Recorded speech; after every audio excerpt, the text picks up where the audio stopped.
Hello, and welcome to my interview with Nick Desbarats of Practical Reporting. We're going to talk about what is a dashboard, really. I'm Louise Watson, owner of Jura Strategy Inc., and North America's official and licensed partner to Stacy Barr and her KPI approach called the Pump Performance Measurement Blueprint and Evidence-Based Leadership. And I'm very excited to be here with Nick today.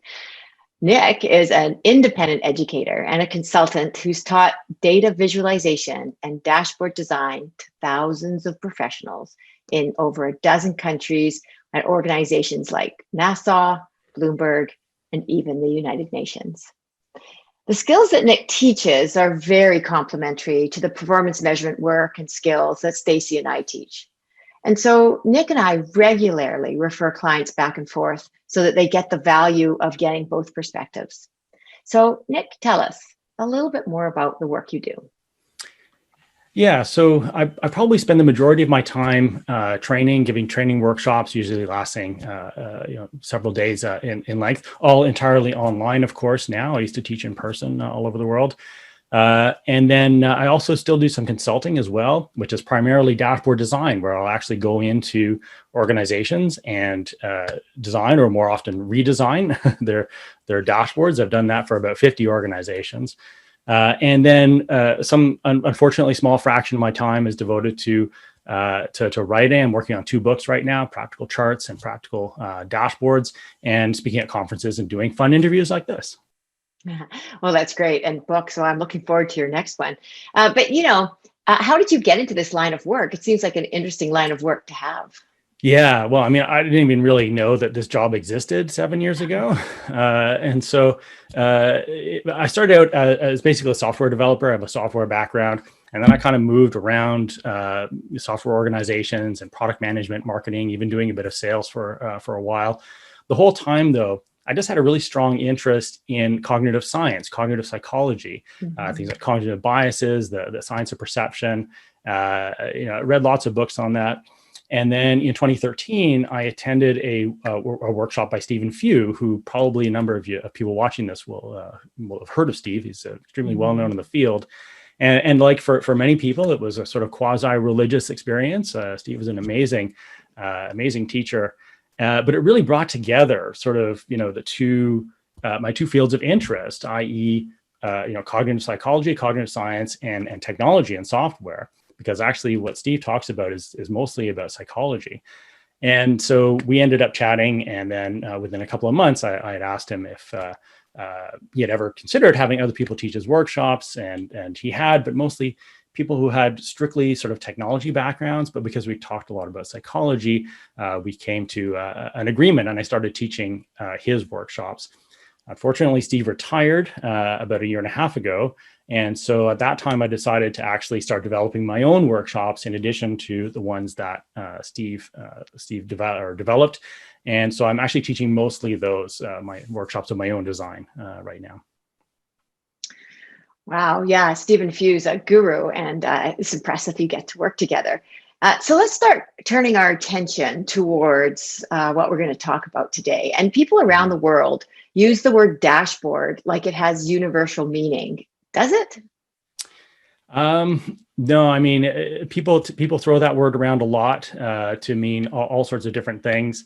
In my experience, most people actually use it to describe pretty much any display with a bunch of charts on it, right? It's a display, it's got a bunch of charts on it. Well, lots of people call it a dashboard.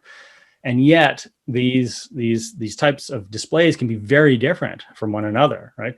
And in fact, in the book I'm working on, the course I teach around dashboards, identify at least 8 different types of displays that we all call dashboards, but they can range from a slide that might be included in a sales presentation right through to a real-time display on a piece of industrial equipment, for example. And those are really different kinds of information displays.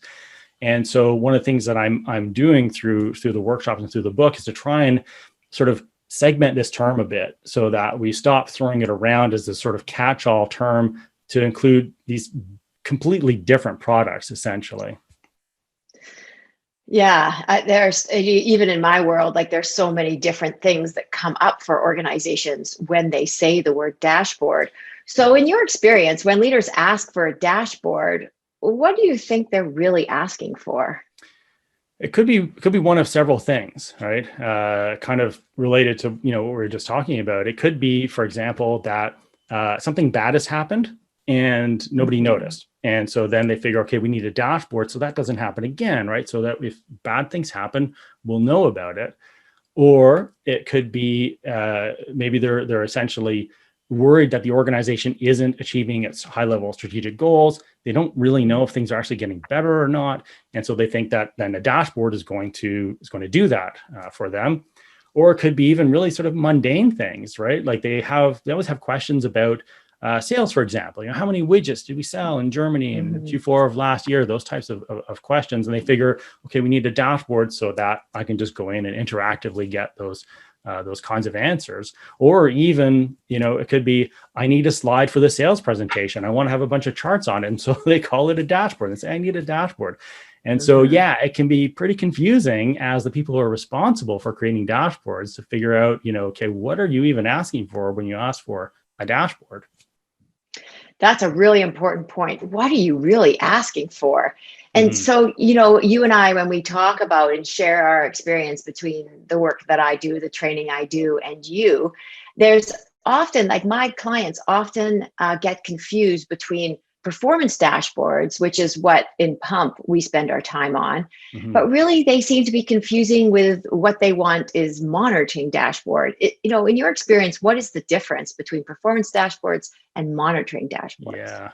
Yeah. So, and virtually no organizations, I think, really sort of segment things in that way. And yet, when I started doing this a number of years ago, certainly my life as a consultant and my clients' lives got much simpler when we understood that essentially performance measurement, performance improvement, and status monitoring are two very different things, right? They're different tasks. In the case of status monitoring, this is probably something I'm going to be doing maybe even every day, maybe even several times a day. I'm going to have to basically, be able to monitor literally potentially thousands of metrics at a time, because problems can happen anywhere in the organization, right? A problem in sales in just one particular region, for example, or one particular product line, I have to know about that right away, which is very different than performance measurement as an improvement, as you well know, right? Yeah. If you're doing that every day, you're doing something wrong. These are discussions that might happen once a month, maybe once a quarter, where everybody gets together and says, okay, are we doing better than we were before? How can we, what changes can we make in the future? And they're just really different tasks, right? You might have, maybe you're not going to have thousands of metrics represented on a dashboard for that. You might have 15 or 20, right? Carefully chosen KPIs, all about that, which is why I often refer my clients to you so they can figure out what those KPIs should be. And so once we think about these as really two different tasks that need to be supported by two different types of dashboards, all of a sudden we can make dashboards that are going to be much more effective for each one of those, because we're not trying to jam them together into what I call a Swiss Army knife dashboard, which is a dashboard where we have too many capabilities and we try to pack them together into a single tool. So it ends up doing nothing well. Yeah. And so do you find that most people, when you explain the difference, that they get it pretty quickly, or do you think they still stay confused between the two of them? It definitely requires several minutes at least of explanation. So I do talk about this, of course, in the workshops that I teach and in the book. And it's not a one sentence thing, right? Because people sometimes for decades have been treating this as sort of the same process, as the same set of tasks, and they have the same dashboard for it. And so it takes a little bit of time to pull it apart in people's minds. But once that separation is made, which might take 5 or 10 minutes even of showing examples and things, then all of a sudden the light bulb goes off. Everybody's like, oh, of course, right? I don't have to decide whether my dashboard has 2,000 metrics on it or 15, right? I just have two different dashboards. And so all of a sudden it gets much simpler. Yeah, I guess we could even summarize it in a way as working on the business, which is the future and the change of strategy, versus in the business where you've achieved some level of performance that you want, but you want to keep it that way and watch for if it isn't there. Is that sort of an easy way to do it, on the business versus in the business? Yeah, I think that's a pretty good way of sort of summarizing it or encapsulating it.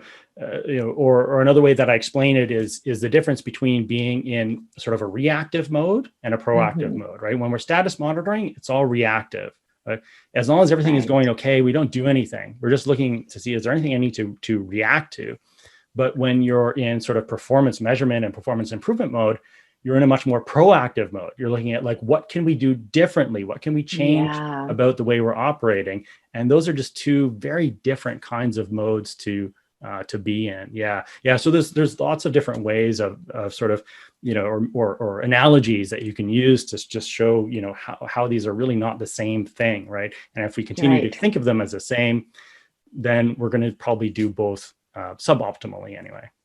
I love that summary and being able to paint that picture for my viewers, because ultimately you have to have your reports be different, respond differently, and they need different information in them. And so it's not just about the visualization, but it's also about the content in those performance reports. So thank you, Nick, very much. You've just touched what do they say? The tip of the iceberg with what you do. So if people want to know more about your work, what's the best way to do that? Certainly, probably my website is the simplest way to get information. If you're interested in workshops, I also blog pretty regularly. It's just practicalreporting.com, all one word, jammed together. Like I said, you can get information, even some previews, articles that will be in the books that I'm writing. Okay, that's great. And we'll do a closeout slide so that the groups could be able to see on that, www.practicalreporting.com. I'd spell Nick's last name for you, but it's totally different than how you say it out loud. Being a great Canadian. That's right. Well, thank you very much. And I look forward to doing more of these with you in the future, Nick. You're fantastic, and I appreciate all your wisdom. Great. Yeah, I hope so. Yeah, I hope we can do more. Take care. Yeah, bye.